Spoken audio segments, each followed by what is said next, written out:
एक महत्त्वाची अपडेट समोर येते। मंत्री झिरवाळांच्या आक्षेपार्ह व्हिडिओनंतर विरोधकांकडून राजीनाम्याची मागणी केली जाते आणि विरोधकांच्या मागणीत आता शिवसेनेच्या नेत्यांनाही सुरात सूर मिसळलेला आहे। नैतिकतेच्या मुद्द्यावर झिरवाळांनी राजीनामा द्यावा अशी मागणी शिवसेनेच्या प्रवक्त्या शायना एनसी यांनी केलेली आहे। 2 दिवसांपूर्वी झिरवाळांचा आक्षेपार्ह व्हिडिओ व्हायरल झाला होता आणि त्या व्हिडिओनंतर आता विरोधकांकडून झिरवाळांनी राजीनामा द्यावा अशी मागणी केली जाते। नैतिकतेच्या आधारावर झिरवाळांनी राजीनामा द्यावा असं म्हणत शिवसेनेच्या प्रवक्त्या शायना एनसी यांनी देखील विरोधकांच्या सुरात सूर मिसळलेला आहे।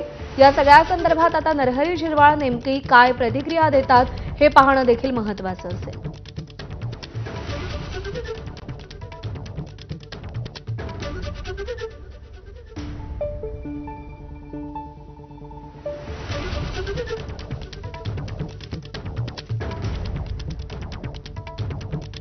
दोन दिवसांपूर्वी मंत्री नरहरी झिरवाळ यांचा व्हिडिओ व्हायरल झालेला होता। शासकीय निवासस्थानावरचा तो व्हिडिओ असल्याची देखील चर्चा बऱ्यापैकी सोशल मीडियावरती सुरू होती आणि त्या पार्श्वभूमीवर आता नैतिकतेच्या मुद्द्यावरती मंत्री नरहरी झिरवाळ यांनी राजीनामा द्यावा अशी मागणी शायना यांनी केली। नैतिकता के आधार पे इस्तीफा देना चाहिए, क्योंकि जो ये सच है तो वो सच साबित होगा in a court of law. लेकिन जो आपको इंट्रोस्पेक्ट करना है तो इंट्रोस्पेक्शन यही कहता है कि जब ऐसा खुलासा होता है तो आपकी नैतिक जिम्मेदारी बनती है कि आपको इस्तीफा देना चाहिए।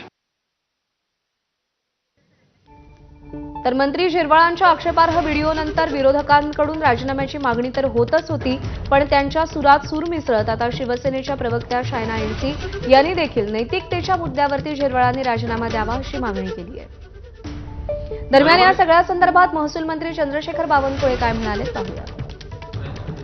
याच्याबद्दलचा निर्णय आदरणीय उपमुख्यमंत्री सुनेत्राताई पवार ह्या त्यांच्या पक्षाच्या नेत्या त्यांनी करायचा आहे आणि मग माननीय मुख्यमंत्र्याला कळवायचं आहे। व्हिडिओची सत्यता पडताळणी केली त्यांनी सर्व तपासायचं आहे, कारण शेवटी त्या पक्षाचा त्या नेत्या आहेत, त्यांनी त्याबद्दलचे निर्णय घ्यायचे।